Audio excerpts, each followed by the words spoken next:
We have no money for so many things. But if the Democrats, and it'd be interesting to see if we get any Democrat votes. We should. If I were a Democrat, I would absolutely, maybe Fetterman, because he seems to be the most sensible one lately.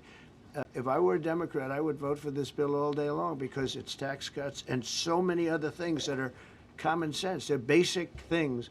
I think they're doing fine. The parliamentarian's been a little difficult. And I would say that I disagree with the parliamentarian on some things, and on other ways he's been fine.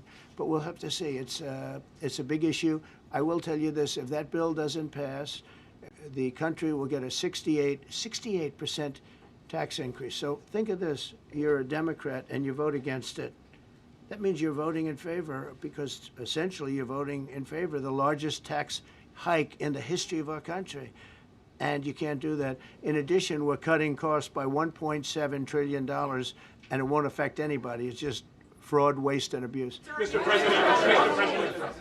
President, a leading global economist just did a 180 and says your tariff plan, you may have outsmarted everybody with it. What is your message? I love this. I love this question. This is the favorite. This is the best question I've ever been asked, because I've been going through abuse for years on this.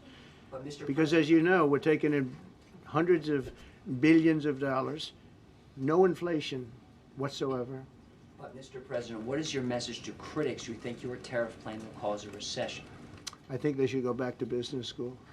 It's so obvious. It's so obvious. I mean, we're taking in billions and billions of dollars from China and a lot of other countries.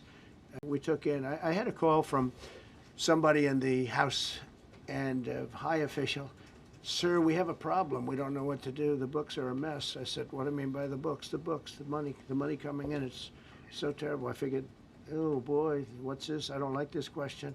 I said, so what seems, there's so much money coming in, and there must be some kind of an accounting mistake, because we have hundreds of billions of dollars more money than we thought. I said, do me a favor, go check call me back. You have to call me back. Check the tariff column. He calls me back 2 hours later, says, you're right. We took in $88 billion in tariffs. They have so much money coming in. But more important than the money coming in, we have companies coming in, factories coming in, auto plants being built. AI is being built here instead of being built all over Europe and Asia. We have all of it.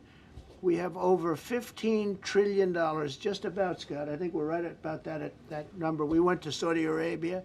We went to Qatar, we went to UAE, very smart people, very smart leaders, great leaders, and we took in $5.1 trillion just there.